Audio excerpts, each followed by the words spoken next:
고시 공부를 할 만한 인재인가 아닌가 어떻게 알 수 있을까요? 학생들 중에 좀 이게 적합하지 않은데 오래 붙잡고 있어가지고 아까운 인재가 고시판 뭐 이런 데서 썩고 있는 그런 것도 있어요. 그래가지고 한번 제가 이제 고시 공부를 하기 전에 좀 체크해야 될 거를 한 5가지 정도를 준비해봤어요. 제가 약간 이제 설문지처럼 이렇게 만들었는데 산업심리학이라는 게 있잖아요. 20세기 초에 막 공장에서 일을 하는데 이 직무에는 이 사람은 전혀 안 어울리는데 예를 들면 뭐 이건 굉장히 좀 조심성이 있고 이런 사람들이 맡아야 되는 직무인데 조심성이 없는 사람이 맡아가지고 산업재해 일어나고 해가지고 막 팔다리를 잃고 막 이런 문제들이 굉장히 많아서 그 학자들이 보기에는 그 인적 손실은 너무 아깝잖아요. 그래서 그 직무를 수행하기 전에 그 직무에 적합한 인재를 선발하려고 설문지 같은 거를 만들거나 아니면 시험지 같은 걸 만들어가지고 그런 노력이 이제 나온 게 산업심리학의 학문이 됐거든요. 노무사 수험가에 좀 오면 좀 적합한지 아닌지 제가 한 5개 부분에 이제 3개씩 해서 한 질문을 15개 정도를 여러분한테 던질 텐데 그 중에 10개가 이제 예라고 답할 수 있으면 공부를 좀 이렇게 하셔도 되지만 10개가 좀 안 돼. 그러면 이제 가급적이면 좀 이렇게 진입을 한번 생각해 보시는 게 좋겠어요. 꼭 10개가 안 된다고 해서 안 되는 건 아니죠. 전에는 이렇게 안 살아왔지만 상황의 변화라든가 뭐 이런 것 때문에 굳은 의지를 갖고 자신의 행동 이런 게 바뀔 수도 있으니까 일단 제일 먼저는 이제 동기부여가 중요한데 자기가 꼭 노무사가 돼야 되겠다는 그런 동기부여가 있어야 되거든요. 그냥 뭐 취업이 안 돼서 노무사만 해보지 뭐 이렇게 해서는 안 되거든요. 그래서 제일 먼저 공인노무사가 되는 게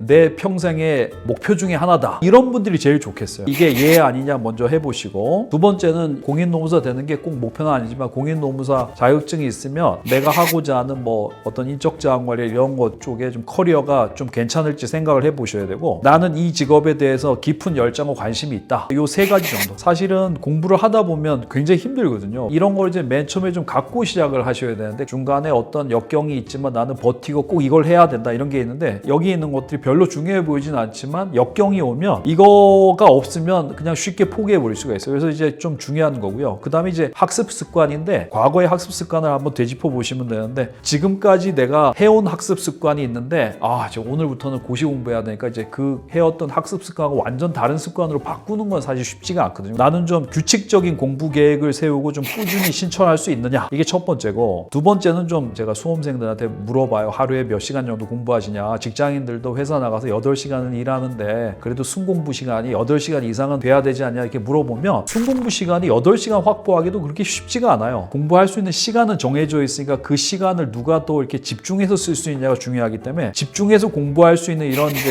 일정 시간 이상을 자기가 좀 확보할 수 있는 역량이 있느냐. 그 다음에 이제 세 번째는 뭔가 이렇게 항상 새로운 걸 배우는 데 있어서 뭔가 좀 즐거움을 느끼느냐. 이 3가지 정도는 있어야 되고요. 그 다음에 공부하는 데 있어서 스트레스가 굉장히 많거든요. 젊은 나이에 여러 가지 막 경험해보고 싶고 여러 가지 취미 생활도 하고 싶은데 이런 걸 다 포기하고 뭔가 이제 목표를 향해서 좀 매진해야 되기 때문에 스트레스 같은 게 좀 많을 수도 있거든요. 좀 스트레스 상황 하에서 자기가 차분하게 좀 대응할 수 있는지. 두 번째는 공부 중에 좀 발생할 수 있는 스트레스를 좀 어떻게 효율적으로 좀 관리할 수 있는지. 세 번째는 스트레스 해소를 위한 좀 다양한 방법을 알고 있고 이미 뭐 실천한 적이 있는지. 이 3가지 정도를 이제 한번 체크해 보시면 되겠고요. 그 다음에 이제 네 번째는 자기 관리인데 자기 관리를 좀 해야 되거든요. 셀프 컨트롤 해야지 주변에 친구들이 뭐 연락이 오거나 뭐 이렇다고 해서 지금 그런 걸 통제를 못하고 요즘엔 사실 친구 없어도 개인적으로 뭐 얼마든지 휴대폰 이런 걸 보면서 뭐 넷플릭스나 이런 거 뭐 시간 보낼 수 있기 때문에 자기 관리 중요한데 생활 습관이 루틴해야 되거든요. 이게 수험생 생활은 오늘 일정을 컨트롤 C에다가 내일 일정에다가 컨트롤 V 할 정도로 이렇게 계속 일정이 루틴해야 되는데 이게 한 번이라도 좀 리듬이 깨지면 다시 그 리듬으로 돌아오기가 좀 엄청 힘들어요. 답답하다 싶을 정도로 약간 규칙적으로 생활하고 이렇게 하는지. 그 다음에 이제 좀 건강을 위해서 식사도 제때하고 운동도 좀 적절히 하고 뭐 수면 습관 같은 것도 막 너무 지나치게 늦게 자거나 막 그러지 않는지. 요 3가지가 자기 관리고요. 마지막으로 이제 지원 체계인데 이것도 이제 중요한 분들이 있어요. 집에서 좀 그래도 공부하는 동안에는 지원을 넉넉하게 해주시니까 그런 게 경제적인 거 문제 특별히 없이 지원을 받을 수 있냐 뭐 이런 것도 굉장히 중요한데 어떤 경우에 알바하시면서 하는 경우도 있는데 공부하는 공부할 시간을 굉장히 많이 좀 확보하셔야 되기 때문에 경제적 지원 이런 것도 좀 중요합니다. 제일 먼저는 좀 학습에 필요한 경제적 지원을 좀 받을 수 있는지 가족들에게, 그 다음에 이제 감정적이라든가 응원 같은 거를 좀 가족들이 좀 해줄 수 있는지 그런 환경인지, 고시 공부에 필요한 자료와 정보, 요즘에 이제 중요한 건 뭐 이거더라, 혹은 또 노동법 이런 거에서 뭐 새로운 판례가 뭐 이런 건데 사실 혼자 공부하다 보면 뭐 그런 걸 전혀 모를 수도 있고 하니까 그런 걸 이제 구할 수 있느냐, 학원 다니면 대부분 구할 수 있는데 이렇게 크게 동기부여하고 자기 이제 학습 습관, 스트레스 관리, 자기 관리, 그 다음에 이제 여러 가지 지원 체계, 이게 5개에서 15개 전부 다 체크되면 매우 좋겠지만 적어도 이제 10개 이상 좀 정도 체크되시면 그러면 이제 좀 공부를 하셔도 되는데, 만약에 좀 10개가 좀 안 된다고 하시면 그러면 이제 조금 약간 생각을 좀 해보셔야 될 것 같습니다. 여기에 들어오시면 그래도 한 2년, 3년 정도는 공부하셔야 되는데 2년, 3년 정도 해놓고 종국적으로는 자격증 획득이 안 되면 어렵기 때문에 여기 있는 거를 좀 한번 체크를 한번 해보시고, 아, 요 정도면 뭐 나도 될 것 같아. 그러면 이제 그때 진입하시는 게 좋을 걸로 생각이 됩니다.